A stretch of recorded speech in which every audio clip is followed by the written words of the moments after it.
توحید صاحب جو ہیں یہ بیسیکلی جو ہیں یہ ہیں توحید صاحب اربن پلانر ہیں، جی آئی اسپیشلسٹ ہیں، آئی بی اے کراچی میں ہوتے ہیں یہ، تو ان کا آپ کو ان سے استفادہ کریں گے انشاءاللہ، دفعہ ہوگا سب کو۔ السلام علیکم۔ مردم شماری کا جہاں تک معاملہ ہے، کیونکہ میں جو ہے وہ شہری منصوبہ بندی کا ایک طالب علم ہوں، تو ہم نے یہ دیکھا کہ پوری دنیا میں مردم شماری کو ایک سمجھ لیں کور ویلیو حاصل ہے، اس حوالے سے کہ جب بھی چاہے وہ نیشنل لیول پر ہو چاہے لوکل اسکیل پر ہو، جب بھی کوئی منصوبہ بندی کرنی ہوتی ہے، شہر کو کیسے چلانا ہے، رورل ایریاز کو کیسے چلانا ہے، وہاں پہ کیا سہولیات ہوں گی، تو مردم شماری کے ڈیٹا پر جو ہے اعتماد کرتے ہیں لوگ، بنیادی بات۔ اب یہاں ہمارے یہاں معاملہ جو ہے وہ بہت زیادہ الٹ نظر آتا ہے، یعنی کہ مردم شماری میں سب سے زیادہ جو ہے وہ ہمیں خامیاں نظر آ رہی ہے مختلف انداز کی۔ تو اس میں ہمارے لیے ایز این اربن پلانر اور اربن پلاننگ اسٹوڈنٹس اسکالر ہمارے لیے سب سے بڑا کوشچن یہ ہے کہ چلیں اس شہر کی آبادی، سندھ کی آبادی، دیگر جو صوبے ہیں ان کی آبادی جہاں تک بھی جاتی ہے، اس میں جو کمی بیشی ہے، جو خامیاں ہیں، وہ آنے والے وقتوں میں اس شہر کے، اس علاقے کے باشندوں کو اس کا خمیازہ بھگتنا پڑے گا۔ کیونکہ جیسے کہ شہر کی اگر ہم بات کریں، شہر کراچی کی، تو شہر کراچی کے 5 ماسٹر پلان بنائے گئے، لیکن ایک بھی ماسٹر پلان جو ہے وہ کامیاب نہیں ہو سکا۔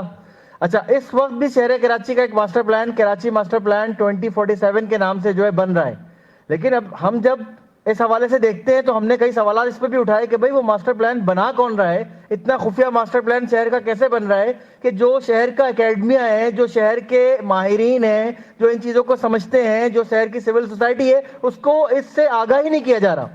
یہی صورتحال مردم شماری کے حوالے سے بھی ہمارے سامنے آئی، جس سے متعدد قسم کے سوالات جو ہے وہ پھر سامنے آتے ہیں۔ دیکھیں، کسی بھی شہر کے حوالے سے، کسی علاقے کے حوالے سے یہ جاننا بہت ضروری ہے کہ وہاں پر رہنے والے افراد کتنے ہیں، ان کی جو ہے ان کا جینڈر کیا ہے، اس میں سے کتنے ایسے ہیں جو ڈسیبل پرسن ہے، پرسن ود ڈفرینٹ ایبلٹی ہے، یا دیگر معاملات کیا ہیں۔ اگر ہم یہ نہ جانے، یہ حقیقی اعداد و شمار اگر ہمیں نہیں ملتے، تو آپ دنیا کے کسی کونے سے بھی کوئی بھی ماہر لے آئیں، شہر کو چلانا ممکن نہیں ہے، جیسا کہ اس شہر کے ساتھ ہم دیکھ رہے ہیں کہ ہوتا آ رہا ہے۔ 2017 کی مردم شماری میں بھی یہی معاملات رہے، کیونکہ جہاں تک ہم نے دیکھا، جو ہمیں معلومات ملی ہیں آف دا ریکارڈ، جو ادارے کے ہی لوگوں نے بتایا کہ اس وقت اس شہر کی آبادی 1,80,00,000 تک پہنچ چکی تھی۔ اس میں پھر کیا کیا گیا؟ دوسرا جو اہم بنیادی معاملہ اس وقت ہے وہ ہے مردم شماری کے طریقہ کار کا۔ مردم شماری کے 2 طریقہ کار وضع کیے جاتے ہیں پوری دنیا کی سطح پر، جس میں ایک یہ کہ ہیڈ کاؤنٹ کیا جائے، یعنی کہ اس وقت اس ہال میں جتنے لوگ موجود ہیں ان کو گن لیا جائے۔ دوسرا طریقہ کار جس کو ڈیجور کا نام دیا گیا، اس میں یہ کہ لوگوں کو ان کے یوزول پلیس آف ریزیڈنس پر گنا جائے۔ اب یہاں سے جو ہے وہ پھر مینیپولیشن والا سلسلہ شروع ہوتا ہے، جو کہ 2017 میں سامنے آیا کہ جب اس شہر کی آبادی 1,80,00,000 سے زائد پہ پہنچ چکی تھی، تو بہت سے لوگوں کو اسی یوزول پلیس آف ریزیڈنس کو بنیاد بنا کر، ان کے ٹیمپریری ایڈریسز کو بنیاد بنا کر ان کو ایک خاص صوبے میں دکھایا گیا، کیونکہ اس وقت وہاں پہ ان کو لگ رہا تھا کہ ضرورت یہ ہے کہ وہاں پر شاید اسمبلی کی سیٹس کو بڑھایا جائے۔ تو سب سے بنیادی بات یہ کہ اسمبلی کی سیٹس اور دیگر چیزیں، بہت سارے معاملات اپنی جگہ ہیں، بالکل ہیں، لیکن یہ ایک معاشرتی اور سماجی مسئلہ ہے، کیونکہ شہروں کی اور علاقوں کی منصوبہ بندی ہم اس وقت تک کر ہی نہیں سکتے۔ ہمیں جب ایک ایریا کا کاؤنٹ نہ پتا ہو تو ہم کیسے بتائیں گے کہ یہاں پر صحت کی کتنی سہولیات چاہیے۔ اس شہر کراچی کا کوئی ایک ڈیٹا سیٹ ہمیں آج تک نہیں ملتا۔ کوئی اس شہر میں بنیادی طور پر نہیں کہہ سکتا کہ اس شہر میں کتنا کچرا جنریٹ ہوتا ہے، کتنا کچرا کس طرح ٹھکانے لگایا جاتا ہے، اس شہر میں رہائش کا فقدان یا کمی جو ہے وہ کس حد تک ہے، کتنے پرسنٹ لوگ ہیں جو کرائے پر رہتے ہیں، کتنے پرسنٹ لوگ ہیں جو کچی آبادیوں میں رہتے ہیں، اس شہر میں کتنی کچی آبادیاں ہیں۔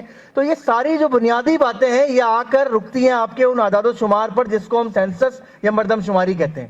یہ اتنا اہم اور بنیادی معاملہ، سماجی اور معاشرتی مسئلہ، اور اس کو جو ہے ہمارے لوگ ایڈریس نہیں کر رہے۔ ادارہ جو ہے وہ اس کو ایک بالکل ڈیفرنٹ انداز میں دیکھ رہا ہے۔ ادارے سے جب ہم بات کرتے ہیں تو جہاں پہ ادارے نے آج تک یہ ڈیفینیشن وضع نہیں کی کہ ان کے نزدیک گھرانے کی تعریف کیا ہے۔ دیکھیں، گھرانے کو وہ 2-3 انداز میں جو ہے وہ کاؤنٹ کیا جاتا ہے۔ کہیں یہ کہا جاتا ہے، جیسے پی بی ایس یہ کہتا ہے کہ گھرانہ وہ ہے جہاں پر کچن ہو۔ اچھا، ایک کچن ایک گھرانہ، جبکہ بعض جگہوں پر یہ ہے کہ میرڈ کپل کتنے ہیں وہ بھی ایک گھرانہ ہے۔ تو جب تک اس کی ڈیفینیشن وضع نہیں ہوتی، بہت سے معاملات اس میں جو ہے وہ اس طرح گرے میں چلے جاتے ہیں کہ وہ سمجھ میں نہیں آتے.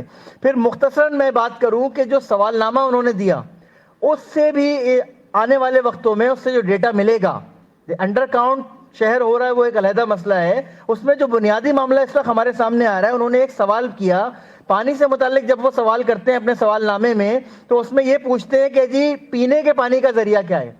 شہر کراچی میں پانی کا مسئلہ سب کے سامنے ہے اور یہاں جتنے لوگ بیٹھے ہیں تقریباً اس پہ ایگری کریں گے کہ پینے کے پانی کا ذریعہ مختلف ہے اور گھریلو استعمال کے پانی کا ذریعہ مختلف ہے. لیکن انہوں نے اس میں جو سوال لکھا اس میں صرف پینے کے پانی کا ذریعہ پوچھا، یعنی کہ آپ کے پاس ایک بہت بڑا ڈیٹا سیٹ جو ہے وہ آپ کے پاس نہیں حاصل ہو سکتا. تو کل کو پانی کے مسئلے پر اگر ہم کام کرنا چاہیں تو ہمارے پاس ڈیٹا نہیں ہے. اسی طرح انہوں نے سوال کیا کہ روشنی کا ذریعہ کیا ہے.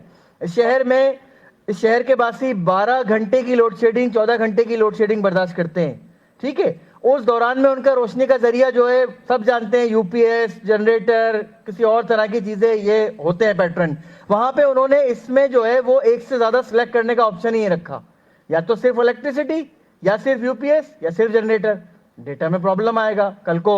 اس طرح سے پھر ہم اس مسئلے کو نہیں دیکھ سکتے کہ جی کون سے چارج میں کون سے سرکل میں کس طرح کا پرابلم ہے.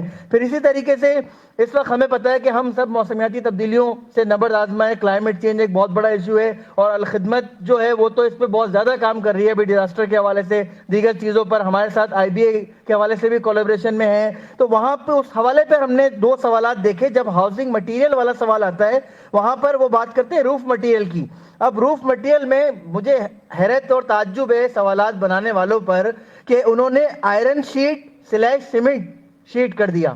اب آئرن شیٹ میں رہنے والے شخص کا جو تھرمل ایکسپیرینس ہے وہ ایک ڈیفرنٹ ہوگا اور جو سیمنٹڈ شیٹ میں رہنے والا ہے اس کا تھرمل ایکسپیرینس ڈیفرنٹ ہوگا. اسی طرح جب وہ وال مٹیریل کی بات کرتے ہیں تو اس میں جو برکس ہیں، بلاک جسے ہم کہتے ہیں اس کو، اور جو بھٹے کی اینٹیں ہیں اس کو ایک ساتھ مرج کر دیا. تو بھائی اس کا مطلب ہے کہ آپ کو ان پیرامیٹر کا، ان قوانین کا، ان قاعدوں کا کوئی آئیڈیا ہی نہیں ہے. ایک اور بنیادی بات میں ابھی دیکھ رہا تھا، یونائٹڈ نیشن کی ایک رپورٹ ہے تقریباً 400-500 پیجز کی، جس میں انہوں نے صرف سینسس کی جو گائیڈ لائن وہ بتائی ہیں. اس میں انہوں نے ایک بہت بنیادی بات لکھی کہ سینسس کا جو دورانیہ ہے وہ کہ کس ٹائم پیریڈ میں کیا جا رہا ہے وہ بہت اہم ہوتا ہے. اس کو میں نے ساتھ میں تھوڑا دیکھا کیونکہ سینسس کی طرف سے مستقل یہ بات آ رہی تھی، رسپانس کا مسئلہ، دیگر مسائل، اس طرح کی چیزیں جو ادارے کا ایک رویہ ہوتا ہے. تو اب کس نے اس کو اس طرح سیٹ کیا کہ پورے پاکستان میں رمضان کے مہینے میں ہی یہ ایکٹیویٹی ہوگی فل فلیش؟ یہ میرے ذہن میں ایک سوال آیا میں جب اس رپورٹ کو پڑھ رہا تھا. یہ ایک بنیادی سوال تھا کہ اس وقت میں جب جو ہے لوگ کم سے کم بات چیت اور کم سے کم انٹریکشن کرتے ہیں یہ معاملہ کیوں سامنے آیا؟ تو بس یہ میں باتیں آپ کے گزارش کرنا چاہتا تھا کہ اس میں ہم جب اکیڈمکلی دیکھ رہے ہیں تو بھی بہت سارے پرابلم ہیں، اور جب یہ ڈیٹا لاک کریں گے اس کے بعد اور بہت ساری چیزیں جو کہ ڈیٹا لاک ہونے کے بعد جو ہے ہم اس پہ بات چیت کریں گے. بہت شکریہ.